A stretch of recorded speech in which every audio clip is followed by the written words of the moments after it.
सावी study corner मध्ये तुम्हा सर्वांचं स्वागत आहे.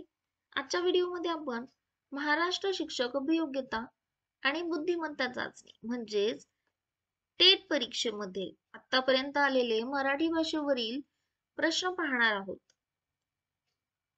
या व्हिडिओच्या माध्यमातून मराठी भाषेवर कशा प्रकारे प्रश्न विचारले जातात याचा अंदाज तुम्हाला लावता येईल.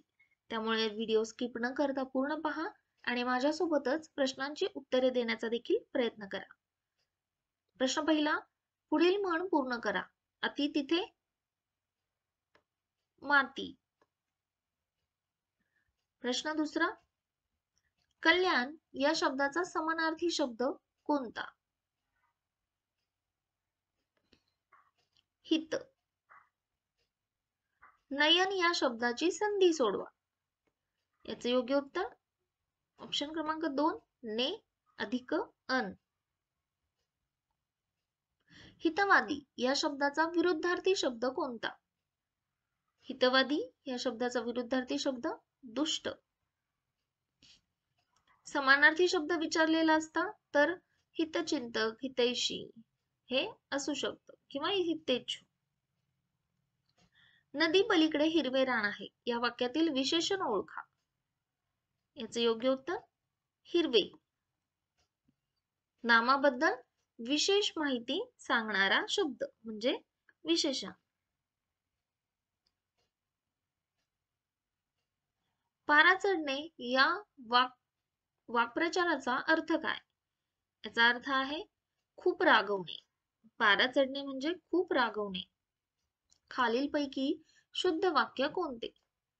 याचे योग्य उत्तर आईने स्वयंपाक केला हे शुद्ध वाक्य आहे. अनिष्ट या शब्दाचा समानार्थी शब्द कोणता? अनिष्ट या शब्दाचा समानार्थी शब्द म्हणजे अशुभ. डावलणे या शब्दाचा विरुद्धार्थी शब्द कोणता? याचे योग्य उत्तर सामावणे. म्हण पूर्ण करा. उथळ पाण्याला खळखळाट फार. खालीलपैकी शुद्ध वाक्य कोणते?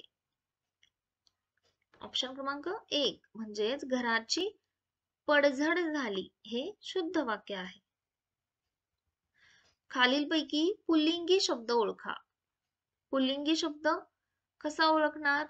तर शब्दापुढे आपण तो वापरतो.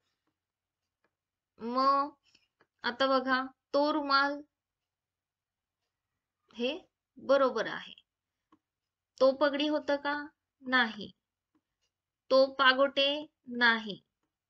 तो ओढणी नाही. म्हणजे योग्य उत्तर ऑप्शन क्रमांक 1.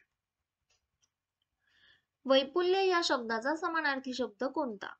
वैपुल्य म्हणजेच समृद्धी. विरुद्धार्थी शब्द विचारला असता तर चणचण, कमतरता किंवा टंचाई हे शब्द आले असते. ज्ञानेश्वर या शब्दाची संधी सोडवा. ज्ञान अधिक ईश्वर. पुढील जोड शब्द पूर्ण करा. गौड, वाणी, धोंड, कडू आणि बंगाल. गौड, बंगाल. जोड शब्द आहे. गौड यापुढे बंगाल हा शब्द वापरला जातो. गौड, बंगाल. माहेर या शब्दाचा विरुद्धार्थी शब्द कोणता? माहेर, सासर. गाशा गुंडाळणे या वाक्प्रचाराचा अर्थ काय? गाशा गुंडाळणे म्हणजे निघून जाणे. इथून चौथा बंगला माझा आहे या वाक्यातील विशेषण ओळखा. योग्य उत्तर ऑप्शन क्रमांक 2 चौथा. खालीलपैकी शुद्ध वाक्य कोणते? ऑप्शन क्रमांक 2 हे योग्य उत्तर आहे. तू मला शहाणपणा शिकवू नकोस. केलेले उपकार जाणणारा. कोण? जाणकार, कृतज्ञ, कृतघ्न की कर्जदार? केलेले उपकार जाणणारा कृतज्ञ. कृपा या शब्दाचा विरुद्धार्थी शब्द कोणता? कृपा, अवकृपा.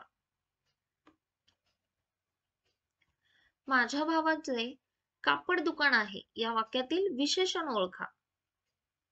विशेषण काय आहे? कापड. प्रित्यर्थ या शब्दाची संधी सोडवा.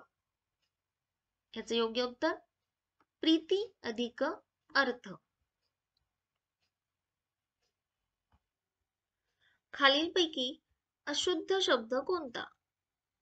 बघा, कपिल, मनीषा, मनीष आणि मनुष्य. यातील अशुद्ध शब्द आहे मनीषा. इथे नीला दुसरी वेलांटी हवी होती. समुद्र या शब्दाचा समानार्थी शब्द कोणता? समुद्र, सिंधू. इतिश्री करणे या वाक्प्रचाराचा अर्थ काय? आरंभ करणे, शेवट करणे, मध्यंतर करणे आणि इच्छा व्यक्त करणे. इतिश्री करणे म्हणजे शेवट करणे. काळा या शब्दाचा विरुद्धार्थी शब्द कोणता? पांढरा, गोरा, धवल किंवा वरील सर्व. योग्य उत्तर वरील सर्व. पत्नी या शब्दाचा समानार्थी शब्द कोणता? भार्या, बायको, कांता आणि वरील सर्व. हे देखील तीनही ऑप्शन योग्य आहेत. देवालय या शब्दाची संधी सोडवा. देव अधिक आलय म्हणजेच देवालय. पुढील जोड शब्द पूर्ण करा. टिंबडिंब, मंगळ.